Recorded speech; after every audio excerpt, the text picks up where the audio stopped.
Perfect. All right. Well, thanks. Big thank you to Riley Hepner allowing us to use his space today at the First Baptist Church. I'm here today with John and Maria, and this is just an opportunity for us to get to know you guys just a little bit better, especially for those who just can't engage for in-person services at Gospel Chapel yet. So thanks so much for being willing to jump in on something like this and for coming this weekend. You guys got in last night. Yes. Perfect. So I'm just going to ask you a few questions about yourselves just to get to know you guys a little bit better. And this just gives our congregation an opportunity to kind of meet you in this way. So first, let's start with you, John. Just tell us a little bit about yourself. Where are you guys living right now? And even just what are some things that you enjoy doing? Yeah, we're living in Okanagan Falls right now and working with people with special needs, adults and youth, and had lots of experience in pastoral ministry. Cool. So as a children's pastor and a main pastor and also a youth pastor most recently. Nice. And as well a chaplain. So I've done lots of different things. So really enjoyed them all. All along the way, we've always worked with youth and children, and we really enjoyed that, and we continue to do that. And give us some of those spots. Where were some of those places that you guys were living doing some of that work? Yeah, so the children's pastor was in Burnaby, BC, and the other ones were in Merritt and in Peachland. In Burns Lake, we did the youth ministry. I was a youth pastor in Burns Lake. And Maria was my lovely assistant. Sidekick. Nice. Sidekick, helped me with lots of stuff. Yeah. So we had a wonderful time there. It was a real blessing. Awesome. We're just going to go with the flow here because that came up in my mind. Maria, where do you find yourself complimenting John with some of that stuff? If you're you kind of think of yourself as a sidekick. The sidekick. Sometimes it's just tying up loose ends. We have an event planned and he may get pulled somewhere else. Okay, I'll tie up those loose ends. Sometimes we just bounce ideas off each other. What do you think's going to work? What's not going to work? See if the dart guns work. He's my target. Things like that. Should have been shot. Yeah, nice. I've got him here before.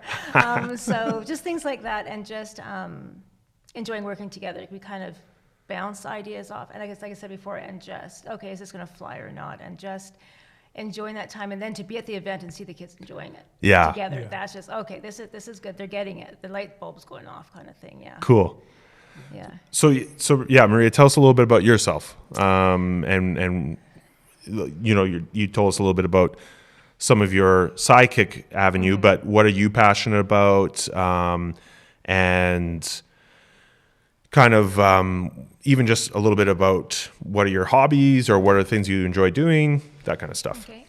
Started out, loved being a mom. That was my first thing. And now grandma. So Nice. It's awesome, guys. Just wait. And then I've always worked with kids, like right from a 16. In fact, COVID's the first time I've had off. And it's been okay. weird. Like Yeah. I actually had that separation anxiety. I don't have my kids here. Like as far as our gym nights and our girls club, like it was really hard. And it'd be nice getting back into that again. So that's definitely a passion of the kids. Camp, love camp. Been involved in different varieties of that, whether it's hiking, crafts, waterfront, whatever. Just Cool. to be there again with the kids and just sharing with their excitement. Yeah. And then listening to them, just seeing where they're coming from, because sometimes the questions or the way they perceive something is so unique. You really listen, and it's awesome. Yeah. Yeah. Well, tell me a little bit about this gym night thing. What was that about? It was in the evening. We'd have all the community kids. They come, and sometimes we've always used a school gym. Okay. And the Recreation Commission and the school has let us do devotions right then and there. So they always get a devotion. John does a little magic trick, kind of to get the kids' attention. Oh, nice. And then Okay. we do relays, different team building things, and little like I said, the devotional, little discipleship. Some of the older kids start being leaders there. Okay. And it was on a weekly basis, so we really got to see the kids grow. Cool. And yeah, so we'd run that during the school times. And that was at Burns Lake? That was Or- every place. Okay. Just part of what you guys do. Yeah, Merritt, Okay. Burns Lake, Peachland. We've done it here at OK Falls. Cool. Yes, Okay. yeah. And so what do you like to do in your spare time? Spare time, prepare kid stuff. Okay. I have a craft room Okay. that I just love putting, okay, what could the kids love to do? We also love going hiking and things Yeah. like that. Yes, Okay. yeah. John, what about you? What are the things when you're not doing work stuff? What do you like to I like recharge? to do fitness, exercise, Okay. Step, cardio stuff. Yeah. I like doing reading. Okay. I like reading, and I like walking. Yeah. Do a lot of walking Nice. on the job and off the job. Yeah. Yeah. Sweet. Do you do a Fitbit tracker or anything like that? How many steps do you get? No. You just know you're getting enough steps that Yeah. it doesn't matter. Yeah. Yeah. I have a certain time frame. Okay. Perfect. What was I going to ask you around that?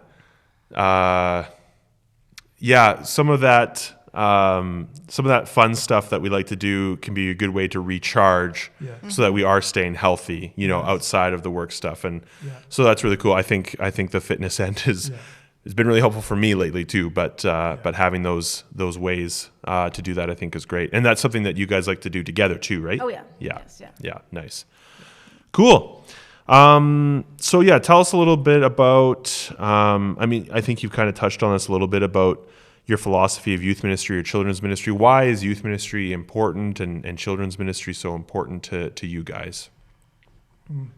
Yeah, it's super important because, they're already valuable members of the church now, but there are future leaders as Yeah. well. And so we have a passion about that, to see first come to the Lord and be baptized, be part of the church, and grow in God's grace and knowledge. So it has to be a safe place. So that's a real big concern of ours. It Okay. always has to be a safe place for them, that they feel that they can come and not worry about others or anything going on there. It has to be a fun place, Yeah. because they have to have lots of fun. That's an important part for both children and youth. Yeah. And they need to be listened to. And sometimes, parents are great, but sometimes it gets so busy. It's good to have someone else too that might have a listening ear and be able to help out where they need it. Yeah. And most important, find Jesus Christ. That's Yeah. the whole purpose of children's ministry and youth, inside and outside the church, whether we're in the church or whether we're at the gym, in the school. Yeah. They need to find Jesus and grow. And also have opportunities for kids so they could actually serve and do the practical things in their life and be bold. Yeah. And share how much they love Jesus to their friends. I would imagine that was a big aspect of your time at Burns Lake, was around a safe place. Is that Yes. fair? Yes. And Yes. I'm sure you had that framework before Burns Lake as well, yeah. because I agree, when I was doing youth ministry here, that was a big piece. Yeah. Everyone's welcome.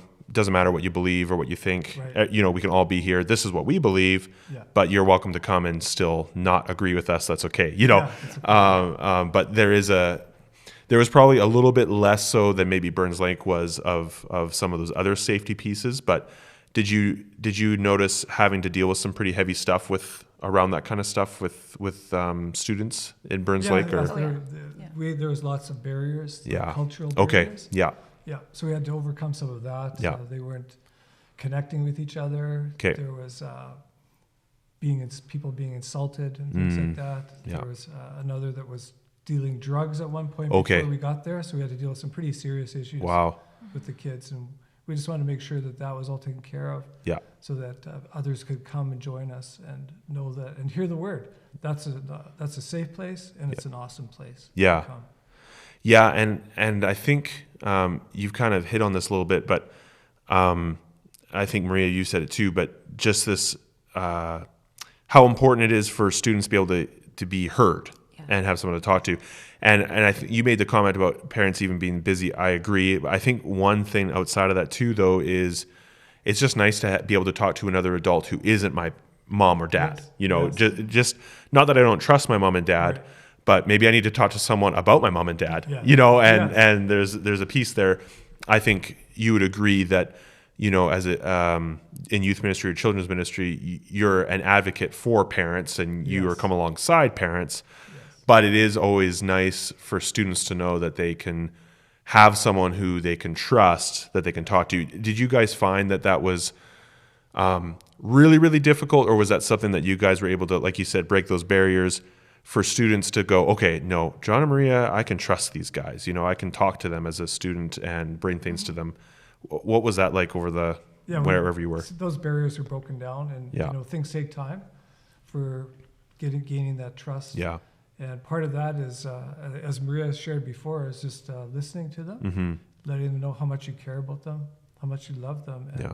want their well-being. And so gaining that trust and confidence was huge Yeah. to breaking Yeah. those barriers down. So that's what we did. Yeah, Yeah. no, one instance was I caught a tail end of a conversation. The guy is not talking nice about some girls. I went up and says, that talk will not continue here. That's not being respectful. That's not why you're here. And someone says, the mama bear is coming out. I says, you betcha. Okay.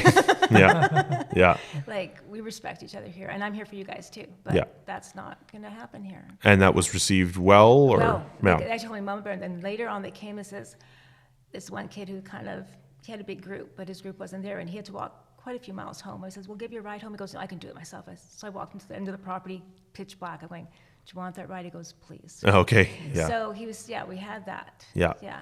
It wasn't just with the kids. The barriers are being broken down. It's with the adults as well. That's Oh, okay. Yes. Yeah. Their parents and family members. Yeah. That they could So- trust you. Yes. Or okay. That we broke down some of those barriers Yeah. because we worked in their areas and Yeah. in their Yes. Schools and things like that. Sure. Yeah. Yeah.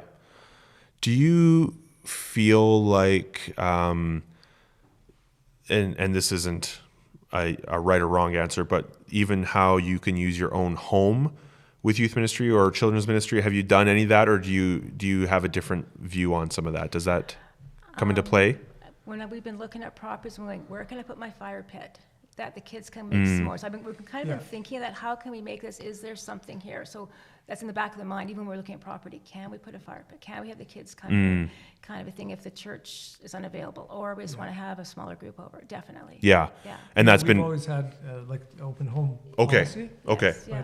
But in Burns Lake, it was a little bit tougher because we were renting a facility and Oh, okay. there was a doctor downstairs. Oh, I see. So we can- Yeah. That had different hours. Can't have so like a party. we were No, limited. Yeah. we frowned upon. Couldn't have our party. Yeah. The other places, absolutely. Okay. And Yeah. had them over and Cool. had those kind of things. Yes. Yeah. Nice. Okay, so you guys arrived yesterday. Oh, and where are you guys living right now? I don't know if you mentioned that yet. Okanagan Falls. Yeah, okay, so like a couple hours away. Yes. 2 hours. Yeah, so it was great that you guys were able to come yesterday, and you guys got to join in on our youth group last night with Zach Gobbett running things right now. Yeah. Tell us a bit about that. How was it? How's your impressions been about Grand Forks, or even just Gospel Chapel, with just a little bit that you've met some people, and I mean you've seen the building a couple times, but Right. tell us a bit about that. Yeah. Do you want to go first? Sure. Okay. Okay. Energy. The kids had a nice energy there, and they were very well receiving. Like we were Cool. we were kind of just in the room, kind of a thing, and they had to come to us for some questions, and we were just part of the group. It was good. And when John did his thing, they had some really good questions. Like they were listening, they're asking, not afraid to ask the questions. Nice. So I felt very welcome. And there's a couple of the youth that made a pointed effort of just sitting around and chatting. Oh, So, cool. No, it was really Yeah. good. Yeah. Great. Yeah. They all Yeah, Zach introduced told the themselves. kids they could come up and Yeah. ask questions. Yeah. Really any time other than when he had something or was organizing something. Yeah. So some came up after that. Some came up during the game. Okay. Some came up after the devotion and testimony Yeah. and asked some really good questions and said they really enjoyed it. Cool. So praise God. Yeah. Great. Oh, that's really good to hear. And what do you think of Grand Forks? You probably haven't been here that many times, or even just the space of the youth room. And did you guys go through the building for the youth night? Like sometimes the youth group uses the whole church building for big games and stuff. Yeah, we were lost anyways. Yeah. Okay. They gave us a map. I shouldn't have left it there. I should have kept it. Okay. Nice. But yeah, Grand Forks, beautiful Yeah. place. Yeah. And lots of opportunities. The camp is so close. that's the awesome. Bible Yeah. camp. That's awesome. Yeah. So that's awesome. The church obviously is huge. Yeah. Tons of potential. And so far we found people very, very friendly and, Cool. and caring. Great. That's wonderful. Yeah. Yeah. What's, you can speak to a bit of your past experience with camp stuff, but along with that, what do you see as partnerships or even advantages of having the Bible camp right in Grand Forks as well? That's amazing. Yeah. It's basically just up the road. And Yeah. So, wow. Not many places could say that they have a Bible camp so close. Yeah. And so it could be utilized in lots of different ways, and not just your traditional, as you mentioned, Ben, that you have already done that during Right. COVID. Yeah. So, and working together is just really essential. Cool. Community and camp, and I see that already from what I've seen.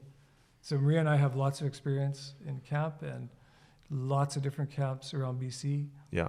Cabin leader, crafts, games. Maria was a lifeguard, so she's been in water safety. Nice. I've been a camp speaker, had Cool. a wonderful time, helped the director, so we've done just about all the different things at camp. Yeah. And there's such an excitement, as Maria said, and enthusiasm there. Yeah. It's hard leaving. Yeah. It is. It's hard leaving. Yeah. Yeah. Well, at lunch, we just had lunch with team leaders and staff. And so Tim Metz was there as the camp director, and you guys were talking a little bit about this, and I saw Tim's eyes just get wider and wider of like potential volunteers. Great. So that's great. Yeah. Tell us a little bit about some of the things where you find that you have some strength in, and maybe some things that you're growing in or need to work on or anything like that. Okay. So areas probably I think I have some strengths in leading teams, Cool. both big and small. Yeah. Working with teams, lots of experience in mentoring Okay. and Tell discipling. us a little bit about that in terms of your experience. What does that look like for you at other jobs, whether in church or not, with teams or like mentorship pieces? Yeah, teams, it's working cooperatively. Yeah. Everyone has a voice, making decisive corroboratively, so together, and being flexible, Cool. supporting, encouraging, and ready to jump in. Yeah. To me, that makes a good team. And that's happened at obviously. Businesses, Salvation Yeah. Army, food bank, Okay.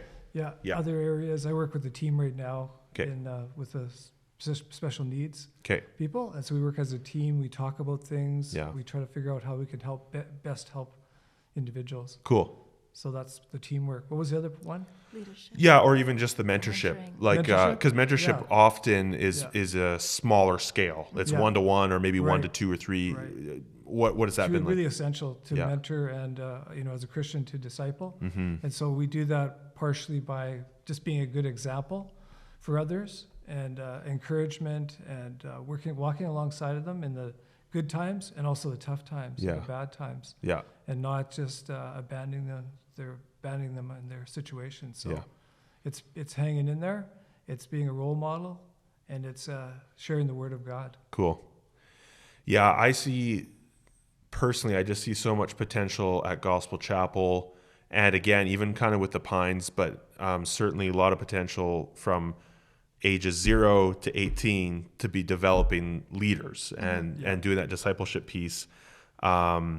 Not to say that they all have to be sent out to Pines to be leaders there, but there's a real cool opportunity for them to serve in that way in a leadership capacity, just as I believe that there is right at Gospel Chapel in the church. There's and you guys have spoke to that a little bit about how critical it is for all ages, but even teenagers to be plugging in to serve in the church, right? Is Yeah. that Right. Yeah, I mean, our kids were guinea pigs. They were the first ones we kind of brought up to that into leadership. And Yeah. then as we've been going through different churches, we have when they're 6, and by the time they're 12, they are now turning into little leaders of smaller groups and of the younger ones. And Yeah, it's giving Yeah. the kids opportunity to serve, yeah, yes, yeah. no matter really what age Yeah. they're at. cool. And as they learn that, they become better and better at serving and leading.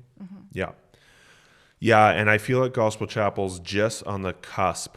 There's a lot of really solid core kids at youth group, and they're serving in different ways. You've met Hannah Martins, and she's right on the search team, and she's a really valuable part of that team. But there's also this group of kind of grade 5, 6, 7s from our church that are just coming as a big tidal wave into the youth ministry as well. And there's just such a cool opportunity there that gets me excited. That definitely it excites me when I hear you guys talk about how important it is for some good discipleship kind of pathway, leadership development kind of stuff taking place. Would you agree? Oh, totally. Yeah. Yeah. Absolutely. Cool. So this one's kind of hard to answer because I don't know if anyone really has the answer.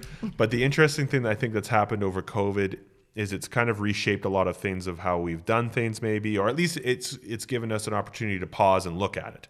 Not to say that we just throw everything out, because a lot of what we've been doing in North America in the church has been great, some of it not, and Gospel Chapel too. I think there's tons of amazing things that have been happening at our church.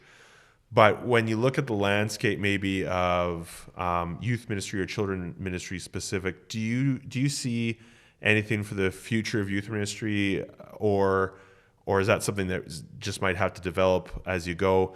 And I ask that just because of, there might have been things already leading up to a bit of a change within the youth ministry landscape, if you will.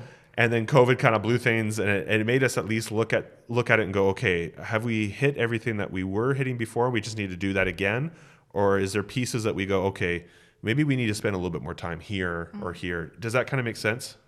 What are you guys' thoughts about essentially the future of youth ministry or children's ministry? I think it's always going to be an integral part of the church. Yeah. Because children and youth are an integral part of the church, but it could be changing in some ways. I think what COVID has shown is that it's really important for them to be able to connect person to person. Okay. And not virtually, as they're so used to doing in so many ways. And COVID just really overemphasized that, but also showed that they missed that personal interaction with each other. And so I think that's a huge part of it, that face-to-face. I think that, with youth, we really need to prepare them for post-high school. And sometimes we think, just have a great program and get them through that, and that's all good. But it's beyond that you're really preparing, just as you're preparing children for youth. Yeah. So we need to prepare youth for beyond high school. And so I think we need to do way more work on that. Yep, that's good. Maria, do you want to add anything to some of that? I think just reaffirm that we never know how long we're going to have a kid in our programs. Okay. Really move away. And what are they ready for? So while we have them, and COVID kind of showed that all of a sudden we were kind of apart from each other. Yeah. And relationships were hard to keep. That when we have those kids and the youth, really don't waste time. Every moment's important, and let's make the best of the time we have with these kids. Because we really don't know. They could move away tomorrow. Yeah. Right? Or something else could maybe shut the church down again, but let's just do what we can. Yeah. When we can, yeah. And I think that's really, I don't know how it's been at other centers that you guys have worked, but Grand Forks, historically, it's kind of by the time you graduate high school, you're usually sent off from here. You're usually off to a college or a university, unless there is a certain trade or something that you're getting into that you're just staying in Grand Forks. There's kind of two things at play. Either a student feels like, oh, just get me out of here. I need to go experience something different.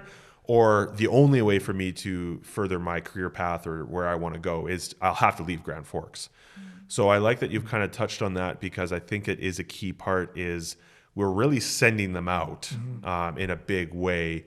Now, some young adults stick around, which is great, and we have opportunity to help them develop with us still, and there's a lot of cool opportunities there, but a high percentage are gone, and that's that. So I don't know if you want to add anything else to what you've already said there, but that piece I think is really crucial of that development.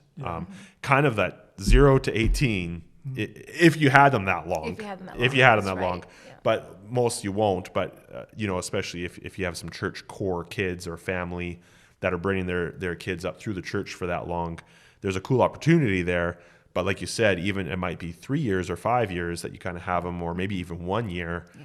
How do you invest in them? Is that the mentorship piece that you think is so critical, or what? Yeah, I think first of all, the firm foundation. So that's mentoring, but also having them start looking ahead. That here's what might be happening. You might be moving on, and what do you think it looks like? And are you going to be prepared for that? And how's God preparing you for that? Here's what you might face. How will you deal with that? Yeah. So you have lots of opportunities for interaction, and them actually thinking about looking ahead and not just disappearing. Yeah. Do you want to add anything to that, Maria? Or? I think that's, that's good. So let's say you guys come on board, you're at the church. What do you think the first 3 months would feel like or look like if it was to be successful for you? Maybe even the first 3 to 6 months. 3 months is almost too short. It's kind of short. We've unlocked the door to your office and you've put your computer down. But, even the first 6 months or so or whatever, if things are going well, what does that kind of look like for you guys or for you, John? I think that, I'm not sure of how the teams are set up, but in every area, but having a team in place for sure. Yeah, for like the youth team. And children. Yeah. Team. So and connecting and having a plan. Cool. Plan for what are we going to be doing in the church. Yeah. and also a plan for outreach. Maria and I have a passion for outreach, and Okay. so we always look at both. Cool. So in the church and outside the church, what's our plan? Yeah. Getting to know people well, that means spending time with them. Yeah. So individuals, youth, children Mhm. and their parents, meeting the parents, getting to know the staff is really important. Knowing the resources. So since we're from out of town, we need to get to know all the resources in town, and we're already starting to get to know those. Cool. Connecting with people in the community is really important for us. Yeah. So in every avenue we try to connect. It might be at the gym or some other place around town. We want to connect with people and let them know who we are. Yeah. Nice. We like to start a gym night for kids. We like to start kind of a junior youth group, the younger age. So we like to do that, and have some new kids coming. That should start right away. So Yeah. God, Like community kids, you're community thinking. kids. Yeah. Absolutely. Yeah. Yeah.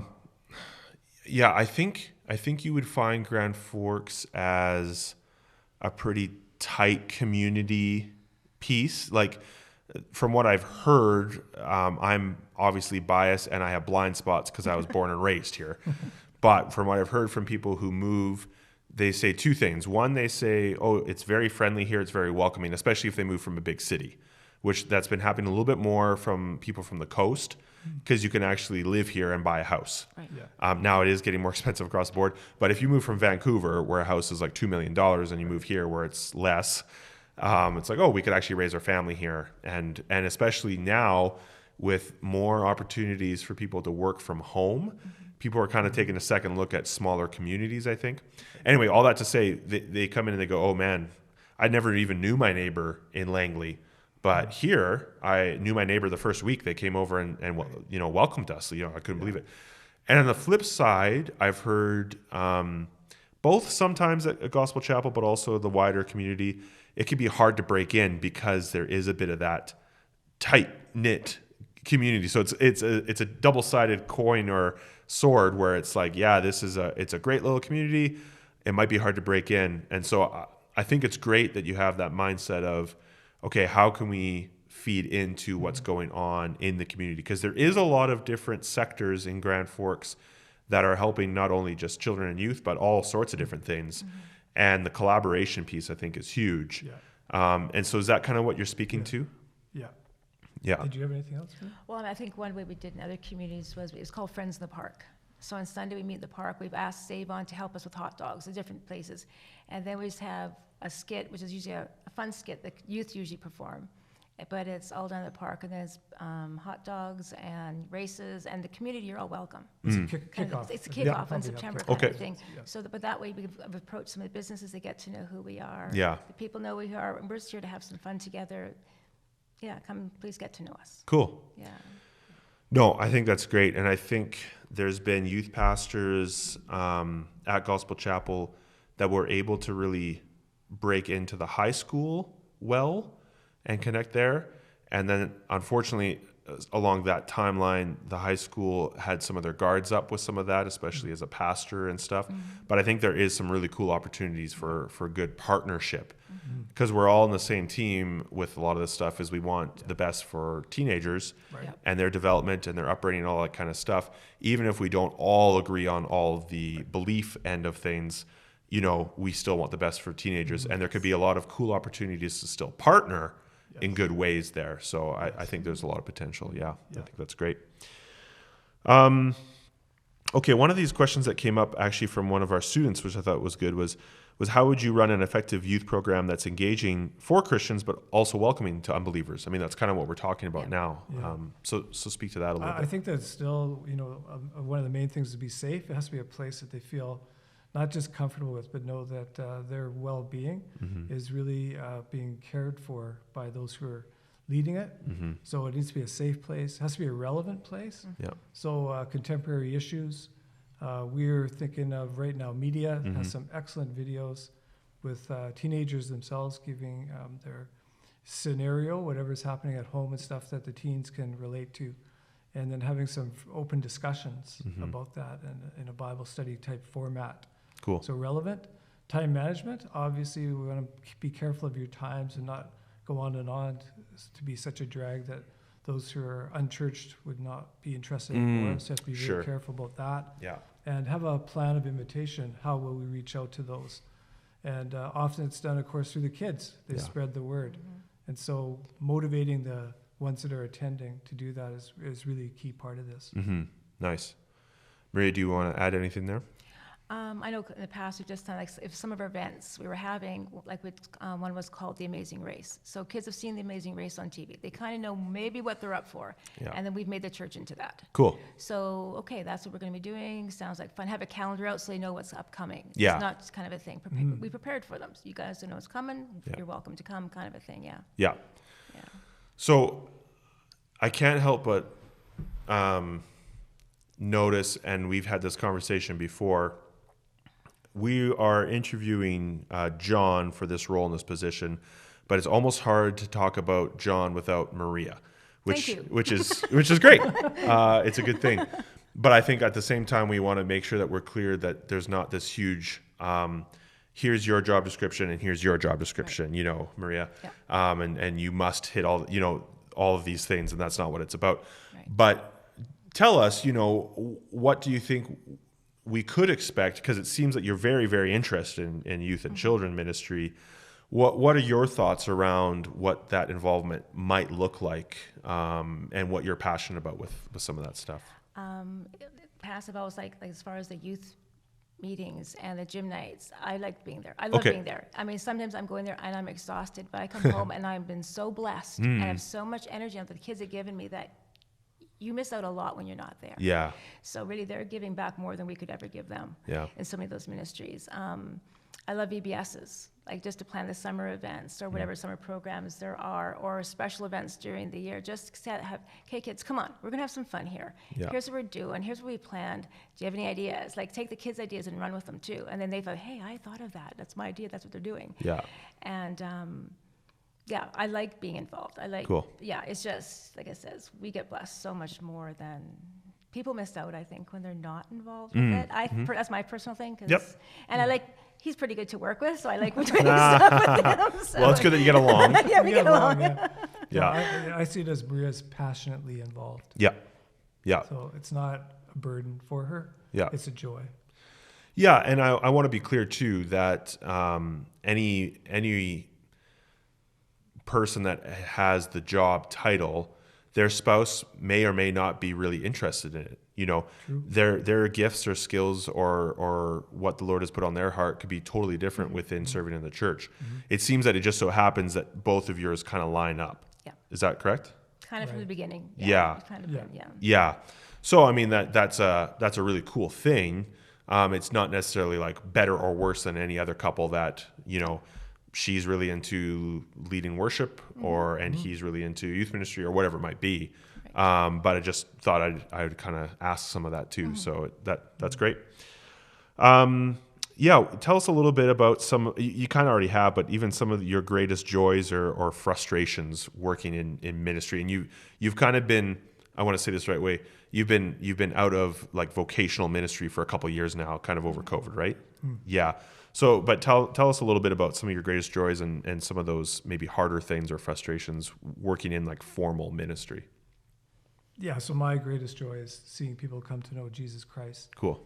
As their Lord and Savior, and I've seen that many times, and it's just this amazing thing, and seeing that same person grow in God's grace and knowledge, and be a servant of the Lord, and be church leaders, because we've been in it for a while, so we've seen people's development over a period of time. Cool. Seeing lives been totally changed, and knowing that God did all that, and all the praise goes to Him. Yeah. My greatest frustration: not enough support sometimes, not enough workers. Okay, like volunteers to help. Not enough volunteers. Okay. Yeah, and sometimes wrong leaders. Wrong Leaders. Like they might, like you said, they might be gifted somewhere else. Sure. But just come there because you need somebody. Yeah. We need to go where God gives us. Yeah. That's where we're going to really flourish. Yeah. So do you then have to focus even a little bit more attention or time on leadership development within, whether it's children or youth, or like bringing them up within the church? Is that kind of yeah. Did you get indication even last night at the youth event from some of the leaders? I know right now there's been a few less leaders than normal. And that's, I think, pretty normal when you have someone filling the gap between paid staff, because poor Zach already has a full-time job and lots of other things going on, and he's doing a great job, manning the ship right now. So it's hard for him to also then take a percentage of time to focus in on leadership development or whatever it is. But right now there is not as many. What was your indication last night even of the youth leaders themselves? Did you get any? I think what you're saying is something that we've worked on for a while. Okay. It's actually developing leaders as youth. Oh, okay. And do leadership development at an earlier stage. Yeah. Yeah. So those who were there were great. Yeah. But our focus would be even more so on those that are coming up. Cool. That don't have the full-time job, that aren't overburdened with lots of stuff. Sure. Yep. Yeah, that's good. Mary, do you want to add anything there? No, the ones that were there, they had the energy, which was good. Yeah. They carried the kids through the game and stuff. But if you start a kid like when he's a lot younger, Right. it's just so natural. And then you get to see, okay, he's gifted here. We can steer him that way. Another one you can steer that way. Yeah. And they can all be used. Like God has many gifts He gives to people, and just Yeah. to see them develop in their area is really neat. Yeah. And it's not to neglect the ones that are in it. Oh, totally. But No. the time frames are shorter. Yeah. So the Yes. training periods are shorter. But Yeah. the other ones you have more time. Mm-hmm. Yep. Yeah, that's true. Yeah. That's good. Well, I think that's all I had, more or less. Is there anything you want to add in at all, especially for our target audience of those who won't get to meet you in person, especially tomorrow at our church service where you guys will be, and there'll be a potluck afterward and stuff. Is there anything you'd like to say, or any parting words for our church or anything like that as you guys continue on in the whirlwind of this candidating weekend that you're in? Just want to say that, thank you all that are unable to go to church but are joining us, in this format. And we just wish the Lord's richest blessing on you, and know that He's going to have great things happening. So God bless you. And just for those that have been physically here, just to thank them. It's part of a really good group. We can see there's a good Christian family here, and to be part of it would be awesome if that's the way it's to be. But if not, continue on, because God has plans. Yeah. Yeah. Cool. Well, I agree. It's the best church in the world. So there's some fantastic people there that I love very deeply, and like I said, I think with our search team that's been working with you for a while, you've met some of the best. Sorry, everyone else. No, there's a whole list of just amazing people in our church family that you haven't even met yet, that are just such a blessing, and have been a huge support for me in my life since I was born, but certainly as in a formal pastoral role here, it's been a huge blessing. So yeah, I think you're spot on. There's a really cool group here of people that I think are hungry for things to fire up again on a bigger level, and to see the Holy Spirit moving, and for things to get rolling again after we went through such a hard time with COVID and stuff. And so that excitement has already been building, I think, on Sunday mornings when we've been able to gather all together for the most part for the last number of months now. And we look forward to that continued growth and excitement. So John and Maria, thank you so much for taking time on this format with us here and coming for this weekend. I know it's a lot. You're going here, and here, meeting all these different people, all at, answering the same questions probably over and over, and all that kind of stuff. But we do thank you for your time, and it's really important for us to kind of get to know you a bit and meet you. So thanks so much. Thank you. Thanks for having us. Right.